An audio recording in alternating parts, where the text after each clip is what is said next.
नमस्ते दोस्तों। तो कैसे हैं आप लोग? आशा करते हैं आप बहुत ही अच्छे होंगे और अपने जीवन में आप बहुत ही अच्छा कर रहे होंगे। तो दोस्तों, आप देखना शुरू कर चुके हैं हमारा अपना लैब मेट यूट्यूब चैनल, जहां हम लोग बहुत ही सारे मेडिकल के टॉपिक्स पे डिस्कस करते हैं और आगे करते भी रहेंगे। बस ज़रूरत है हमें आपके प्यार और निस्वार्थ प्यार का, जिससे आप मुझे मेरे वीडियो को शेयर कीजिए, लाइक कीजिए और सब्सक्राइब कीजिए और बेल आइकन को दबाना ना भूलें, ताकि हमें अपने मेहनत का फल मिलता रहे, पता चलता रहे कि हाँ जो है हम वीडियो जो है अच्छे बना रहे हैं और इसके बहुत सारे उपयोग दिखाई दे रहे हैं। तो दोस्तों, आज हम लोग एक बहुत ही क्रेजी टॉपिक और बहुत ही लाभदायक टॉपिक लेके आए हुए हैं कि अगर हम लोग एक साधारण मनुष्य या फिर एक टेक्नीशियन या कोई भी मेडिकल डिग्री धारक पर्सन जो एक मेडिकल क्या कहते हैं पैथोलॉजी लैब का स्थापना करना चाहता है, पैथोलॉजी लैब को चलाना चाहता है, तो वो अपने पैथोलॉजी लैब को कैसे चला सकता है। यानी कि एक पैथोलॉजी लैब को खोलने के लिए क्या क्या चीज़ों की आवश्यकता होती है, इस विषय पे हम लोग आज डिस्कस करने वाले हैं। तो ये बहुत ही क्रेजी और बढ़िया वीडियो होने वाला है। आप इसे ज़रूर देखिए, अंत तक देखिए। ये ज़रूर आपको आपके जीवन में कुछ अच्छा संदेश, कुछ अच्छा टॉपिक देके जाएगा। तो दोस्तों, जैसे कि हम लोग जानते हैं कि पैथोलॉजी जो है आज के लीडिंग मेडिकल के सेक्टर में लीडिंग जो है ये एक अपना सेक्टर बना हुआ है, जहाँ पे ये पैथोलॉजी की बेनिफिट्स जो हैं बहुत सारे दिखाई देते हैं। जैसे कि पैथोलॉजी के माध्यम से हम बीमारी को डायग्नोस कर सकते हैं, पेशेंट को क्या मेडिसिन चलाने हैं उसको भी जान सकते हैं और बीमारी को ट्रेस करने में बहुत ही ज़्यादा बेनिफिट होता है। तो दोस्तों, अभी हम एक अगर जो आप पैथोलॉजी लैब चलाना है जो काफ़ी बेनिफिशियल होता है, अगर जो आप कुछ चीज़ों पे ध्यान दें तो आप बहुत अच्छा पैसा कमा सकते हैं पैथोलॉजी लैब के माध्यम से भी, और लोगों का और रोगियों का दोनों का जन कल्याण आप अच्छा कर सकते हैं। तो जैसे कि पैथोलॉजी लैब को खोलने के लिए आपको निम्न बिंदुओं पे जो हम आगे डिस्कस करेंगे आपको ध्यान देना चाहिए। तो सबसे पहला जो बिंदु है, जो सबसे पहला शीर्षक है, वो है लोकेशन का। लोकेशन यानी कि आप किस जगह पे पैथोलॉजी लैब का खोलना चाहते हैं, इस चीज़ का चुनाव आप जो है कि जहाँ पे खोलना चाहते हैं, जिस टाउन में, जिस विलेज में, जहाँ के एरिया में आप खोलना चाहते हैं, वहाँ पर्सनली विजिट करिए। ऑनलाइन या नेट के माध्यम से, गूगल के माध्यम से उस चीज़ों को जानिए, वहाँ के एटमॉस्फेयर को जानिए, वेदर को जानिए और वहाँ के नज़दीकी हॉस्पिटल्स कितने हैं, कितने रेजिडेंट्स बैठते हैं, किस टाइप के रेजिडेंट बैठते हैं, क्या टेस्ट आपको मिल सकती है, कितने टेस्ट आपको मिल सकते हैं। वहाँ लोगों से मिलिए, वहाँ के जो लीडर्स हैं उनसे मिल सकते हैं तो मिलिए, अधिकारियों से मिलिए उस लोकेशन के, और एक क्या कहते हैं लिस्ट बना लीजिए आप कि हमको इस जगह पे लैब खोलना है। उनमें से किसी एक पे जहाँ पे सबसे ज़्यादा मेडिकल सेक्टर फैला हुआ हो, जहाँ पे ज़्यादा हॉस्पिटल्स हों, जहाँ रेजिडेंट ज़्यादा बैठते हों, हर विभाग के डॉक्टर बैठते हों, वो विभाग जहाँ से आपको ज़्यादा जांच मिल सकता है। जैसे मेडिसिन हुआ, सर्जरी डिपार्टमेंट हुआ, गायनिकोलॉजी डिपार्टमेंट हुआ, इस डिपार्टमेंट के रेजिडेंट बैठते हों, उस जगह का आप चुनाव करिए एक अच्छा लैब खोलने के लिए। फिर दूसरी चीज़ आती है, ये था लोकेशन का। ये इस माध्यम से आप लोकेशन का चुनाव कर सकते हैं। अभी जो दूसरी बिंदु आती है वो है इंफ्रास्ट्रक्चर का, यानी कि आपका जो नक्शा बनना है, जो क्या क्या चीज़ों की आवश्यकता पड़ना है आपको लैब खोलने के लिए। पैथोलॉजी लैब, एक एडवांस पैथोलॉजी लैब जो खोलनी है, तो उसके लिए आपको किस तरह से मकान को बनवाना है या रेंट पे लेना है। तो जो इंफ्रास्ट्रक्चर होना चाहिए वो एक वेटिंग एरिया या वेटिंग लॉन्ज होना चाहिए, जहाँ पे पेशेंट जो आपके यहाँ जांच के लिए आते हैं वो ठहर सकें या रुक सकें जब तक कि आप रिपोर्ट देते हैं, जब तक कि आपका टेस्ट का टाइट होता है तब तक वो पेशेंट वहाँ पे इंतज़ार कर सके अपने रिपोर्ट के आने का, रिपोर्ट की बारी का। दूसरा जो है, एक वेल डिजाइन रिसेप्शन होना चाहिए, जहाँ पे मरीज पूछताछ कर सके, मरीज की बिलिंग हो सके। उसके बाद एक मैनेजमेंट एरिया होना चाहिए, जहाँ पे मरीज को कोई दिक्कत परेशानी है तो परामर्श ले सके, रिपोर्ट से संबंधित, जैसे कि कब तक मेरा रिपोर्ट मिलेगा, मेरा ब्लड कब निकलेगा, कहाँ ये इस टेस्ट में क्या प्रोसेस है और कितने दिन बाद रिपोर्ट मिल सकते हैं, इसके कितने घंटे बाद रिपोर्ट मिल सकते हैं, किस डॉक्टर का अप्रूवल का नीड है इसमें। तो ये सब चीज़ों का जानकारी होना चाहिए और एक मैनेजर जो है वहाँ पे उपस्थित होना चाहिए जो इन चीज़ों को देख रेख कर सके, सभी स्टाफों का अच्छे से देख रेख कर सके। उसके बाद से मैनेजमेंट एरिया के बाद एक कलेक्शन एरिया जिसको फ्लेबोटॉमी एरिया बोलते हैं। फ्लेबोटॉमी एरिया का होना बहुत आवश्यक है, जहाँ पे आप ब्लड का कलेक्शन करते हैं, ब्लड को निकालते हैं। इन चीज़ों का आवश्यकता आपकी पूर्ति के लिए वो जगह होनी चाहिए जहाँ पे फ्लेबोटॉमी चेयर, टेबल और ये जो है कि सारी चीज़ें उपस्थित होनी चाहिए। उसके बाद से लैब के लिए जो है कि एक बड़ा प्लेस होना चाहिए जरूरी मापदंडों के अनुसार, जैसे कि बायोकेमिस्ट्री के लिए, हेमाटोलॉजी के लिए, हिस्टोपैथोलॉजी के लिए आप क्या क्या सुविधाएं देते हैं। माइक्रोबायोलॉजी देते हैं तो माइक्रो के लिए, इम्यूनो के लिए। अगर जो आप एक जनरल लैब खोलते हैं तो आपको जो है कि एक ही जगह का, एक ही कमरे की आवश्यकता होगी, जहाँ कुछ बड़ा कमरा होना चाहिए जहाँ आप जनरल रूटीन चेकअप कर सकें। ये सब मात्र एक रूटीन चेकअप के लिए। अगर जो आप एडवांस लैब खोलना है तो ये जितना इंफ्रास्ट्रक्चर हमने डिस्कस किया है वो चीज़ें करने की आवश्यकता है। फिर बात करते हैं डिवाइसेस की, यानी क्या क्या डिवाइसेस हमको लेनी होंगी अगर जो हमको पैथोलॉजी लैब एक खोलना है एडवांस। तो ये डिपेंड करता है आपके फाइनेंस पे और वहाँ के ज़रूरी टेस्टों पे क्या क्या टेस्ट आ सकती हैं। जैसे आपको वहाँ पे ज़्यादा गायनिकोलॉजिस्ट बैठती हैं तो TSH, PRL, प्रोलैक्टिन और प्रोकैल्सिटोनिन मेडिसिन बैठते हैं, तो CRP, ये सब टेस्टें अगर जो आपको मिल रही हैं तो ये स्पेशल टेस्ट होते हैं।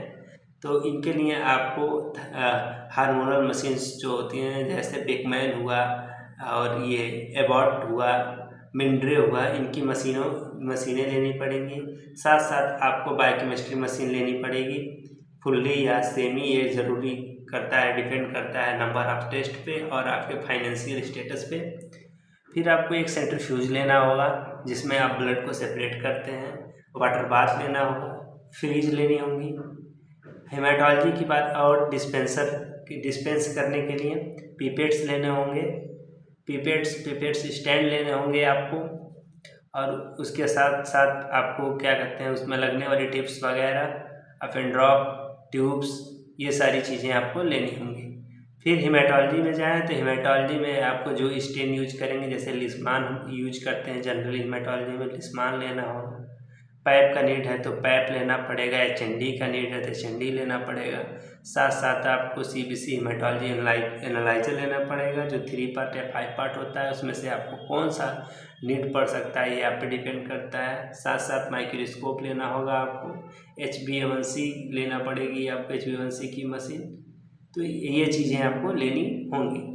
फिर सिस्टम लेना होगा आपको, और डिपेंड करता है आप और क्या चीज़ें लगा सकते हैं। और एडवांस लैब खोलते हैं तो आपको और चीज़ों की आवश्यकता पड़ सकती है, माइक्रोबायोलॉजी खोलेंगे तो उसकी भी नीड हो सकती है। फिर आगे की बात करें कि और हमको क्या नीड पड़ सकती है, तो दूसरी नीड होती है स्टाफ्स की। तो स्टाफ का सिलेक्शन बहुत ही महत्वपूर्ण होता है। स्टाफ्स जो है वेल एजुकेटेड होने चाहिए, उनके सभी डिग्री धारक होने चाहिए, उनकी डिग्री जो है जो वो रेवेलेंट वर्क कर रहे हैं, जो कार्य कर रहे हैं उससे संबंधित होना चाहिए और उसमें काफ़ी ट्रेंड होने चाहिए। उन्हें पेशेंट की डीलिंग पता होना चाहिए, पेशेंट को सही इन्फॉर्मेशन देने वाला होना चाहिए। और जो लैब का वर्क होता है, जो टेक्नीशियंस हायर किए जाते हैं वो बहुत ही ध्यानपूर्वक करने चाहिए, ताकि टेक्नीशियंस जो है उनके रिपोर्ट्स पे जो है किसी की मेडिसिन चलती है, एक गलती से दिक्कत हो सकती है। साथ साथ आपको पैथोलॉजिस्ट का भी चुनाव करना पड़ सकता है, पैथोलॉजिस्ट का भी नीड होना ज़रूरी है। तो ये थी हमारी स्टाफ सिलेक्शन क्राइटेरिया। आप फ्लेबोटॉमिस्ट भी रख सकते हैं, रिसेप्शनिस्ट रखना होगा, मैनेजर रखना होगा आपको, टेक्नीशियन डिपेंड करता है हाउ मच टेस्ट आपके यहाँ आ रहे हैं, कितने टेस्ट आपके यहाँ आ रहे हैं। तो ये सारी चीज़ें, और साथ साथ स्वीपर रखना होगा, एक जो है वार्ड बॉय रखना होगा जो पेशेंट को लाने में, व्हील चेयर रखना होगा जो ले आने और ले जाने का भी वर्क करे, जो पेशेंट एबल नहीं है चलने फिरने में। फिर बात करें दूसरी चीज़ों का क्या नीड है, तो सबसे पहले दूसरी नीड है आपको क्या क्या लाइसेंस बनवाने होंगे। तो लाइसेंस बनवाने की प्रक्रिया में आपको सबसे पहले शॉप इस्टेब्लिशमेंट एक्ट में जाके साइन अप करना होगा, यानी कि उसमें जाके रजिस्ट्रेशन करना होगा। साथ साथ क्लिनिकल इस्टेब्लिशमेंट एक्ट में भी जाके आपको रजिस्ट्रेशन करना होगा। उसके साथ साथ आपको MPCC यानी मेडिकल पॉल्यूशन कंट्रोल कमेटी में जाके रजिस्ट्रेशन करना होगा, उससे जाके अप्रूवल लेना होगा। साथ ही साथ आपको BMW यानी बायोमेडिकल वेस्ट के ऑर्गेनाइजेशन से मिलना होगा, उसकी भी एक प्रति आपको जमा करनी होगी CMO ऑफिस में। साथ ही साथ आपको इन चीज़ों को करने के उपरांत आपको जो है एक पैथोलॉजिस्ट की ज़रूरत पड़ेगी, और आपको एक पैथोलॉजी लैब के अंदर जो जो सुविधाएं देनी है उसको दर्शाना होगा, और इसे CMO यानी चीफ मेडिकल ऑफिसर के कार्यालय में जाके जमा करना होगा। आपको एक ज़रूरी करें कि दूसरी जो शीर्षक है कि क्या हमको ज़रूरत पड़ेगी, क्या हमको डिग्री की आवश्यकता पड़ेगी। तो सबसे पहले हमको 2 डिग्री की आवश्यकता पड़ती है एक पैथोलॉजी लैब खोलने में। एक टेक्नीशियन का, अगर जो आप यूपी में खोलते हैं तो यूपी मेडिकल स्टेट फैकल्टी का टेक्नीशियन होना चाहिए, उससे अप्रूव्ड होना चाहिए यूपी मेडिकल स्टेट फैकल्टी से, चाहे वो DMLT किया हो, BMLT किया हो, MSc MLT किया हो। उसके साथ आपको पैथोलॉजिस्ट की नीड पड़ेगी, जो पैथोलॉजिस्ट जो है पूरे सुपरविजन करते हैं। एक पैथोलॉजी जो है उन्हीं के अंडर चलती है, तो MD पैथोलॉजी की नीड पड़ेगी आपको। इनकी डिग्री जमा करनी होगी, और इनसे जो है हस्ताक्षर भी लेके जो है CMO यानी चीफ मेडिकल ऑफिसर के कार्यालय में लगाना पड़ेगा। फिर बात करें कि हम इसकी मार्केटिंग कैसे करेंगे। ये थी चीज़ें जो हैं कि हमको एक लैब के अंदर ज़रूरी पड़ेगी। आप इन चीज़ों को फॉलो अप करते हैं तो आप एक लैब ईजिली डाल सकते हैं। अब बात करें कि हमको और क्या क्या जो है कि बेनिफिशियल कैसे हम लोग मार्केटिंग इसको कैसे इसकी करेंगे। तो मार्केटिंग करने के लिए देखिए 2 चीज़ें हैं। पहले तो जो है कि हमको 2 तरह से मार्केटिंग करनी है। सबसे पहले हमको जाके मैन बाय मैन, यानी कि जाके हमको हॉस्पिटल टू हॉस्पिटल विजिट करनी है, हर डॉक्टर से विजिट करना है, अपनी पैथोलॉजी लैब की विशेषताएं बतानी है। चाहे आप इसके लिए मार्केटिंग मैनेजर हायर कीजिए, MRs हायर कीजिए, जो जाके आपकी बातों को डॉक्टर्स के सामने रख सकें या हॉस्पिटल्स के सामने रख सकें, जिससे आपको टेस्ट प्रोवाइड हो सके। फिर दूसरी चीज़ है, आपको सॉफ्टवेयर बनवाइए आप अपनी, और उससे आप प्रचार प्रसार कराइए, या न्यूज़ आर्टिकल्स में आप अपने ऑफर्स को गिनाइए। उसके साथ साथ आप जो है कि फैमिली डे पे और फादर्स डे पे, मदर्स डे पे, चिल्ड्रंस डे पे ऑफ़र निकालिए। और साथ साथ आप मेडिकल पैकेज जो होते हैं, यानी कि जैसे मदर पैकेज हुआ, या फिर जो है कि बेसिक प्रोफाइल्स हुए, लीवर फंक्शन टेस्ट हुए, और जैसे बहुत सारे लैब्स हैं जो अपना प्रोफाइल निकालती हैं, जैसे थायरोकेयर का निरोग ए होता है, निरोग बी, निरोग सी। इस तरह से कंप्लीट बॉडी चेकअप्स हैं लाल पैथ लैब के, लीवर प्रोफाइल्स हैं, डायबिटिक प्रोफाइल्स हैं, या हार्ट प्रोफाइल है। तो डिपेंड करता है आप कैसे इसको पैकेज बनाते हैं, किस तरह से लोगों को लुभाते हैं। अच्छा ऑफर्स लाइए, इस पर डिस्काउंट लाइए, मदर्स डे पे, फादर्स डे पे, एनुअल जो भी ये सब डे आते हैं उन पे, फैमिली डे पे, चिल्ड्रंस डे पे, तो आपकी तरफ जो है मरीज आकर्षित होंगे। दूसरी चीज़ होती है क्वालिटी मेंटेन करना, यानी क्वालिटी कंट्रोल लगाना। हर मशीन का QCI होता है, क्वालिटी कंट्रोल ऑफ इंडिया के गाइडलाइन के अकॉर्डिंग QC लगाए जाते हैं। लेवल 1, लेवल 2, लेवल 3 होता है, यानी लो, नॉर्मल, हाई लगाना होता है हमको। तो वो हमको डेली रनअप करना है और क्वालिटी मेंटेन करना है। टैट हमको टर्न अराउंड टाइम जो होता है, यानी रिपोर्ट आउट करने का समय, जब से हम कलेक्शन कर रहे हैं और रिपोर्ट आउट करने का एक समय निर्धारित होता है, उसके अंदर हमको मरीज को रिपोर्ट देना है, जिससे कि वो जाके डॉक्टर से दिखा के उस पर दवा ले सके आपके रिपोर्ट के अकॉर्डिंग। तो वो सब चीज़ें मेंटेन करनी है, मरीज के बातों को भी समझना है, और उसके रिपोर्ट्स को भी टाइमली अवेलेबल कराना है। और मरीज़ दूर का है तो उस पर ध्यान देना है, उसकी रिपोर्ट्स आप ज़रूरी नहीं है कि टाइट को मेंटेन करके ही दिया जाए। अगर जो आपके पास अवेलेबिलिटी है तो उसे जल्दी करके देने का प्रयत्न करें।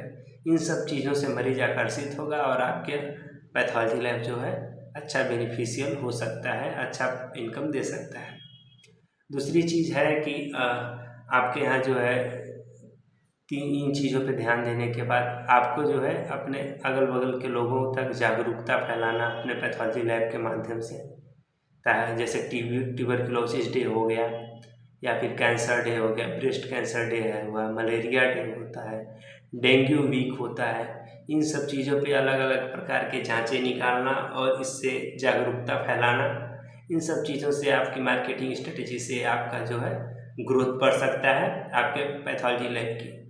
तो देखिए ओवरऑल कंक्लूजन की बात करें कि एक पैथोलॉजी लैब में जो है कि ये तो काफ़ी बेनिफिशियल होता है और ये डायग्नोस्टिक चेन, ये डायग्नोस्टिक मार्केट का लीडिंग जो है एक क्या कहते हैं सेक्टर है।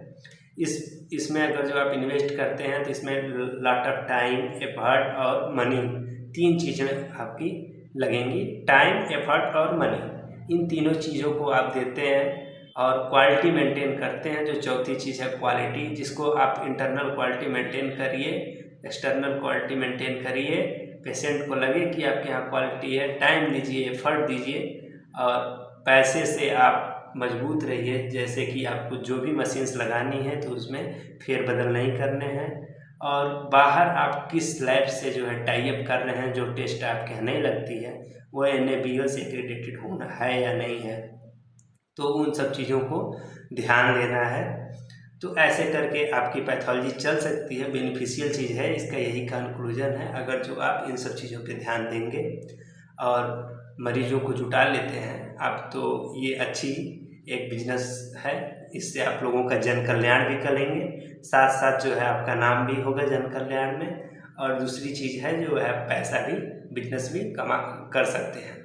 तो दोस्तों कैसा रहा ये वीडियो आप मुझे ज़रूर बताएं। अगर जो कोई त्रुटि है तो आप कमेंट बॉक्स में जाके इस पर ज़रूर कुछ चीज़ें लिख सकते हैं। मेरे अंदर क्या त्रुटि है, मेरे भाषण के अंदर क्या त्रुटि है, मेरी वाणी कैसी लगी, मेरा वीडियो कैसा रहा और क्या आप इससे सीख पाएँ। अगर जो आपको कुछ बेनिफिशियल है तो भी बताइए कि आप इससे क्या सीखें और आप आगे क्या करने वाले हैं। क्या pathology lab really worth it है या इसे करना जायज़ है या नहीं, ये क्या ये बेनिफिशियल है या नहीं, इन सब चीज़ों पे आप कमेंट बॉक्स में आके डिस्कस कर सकते हैं, मुझसे क्वेश्चन पूछ सकते हैं 24/7।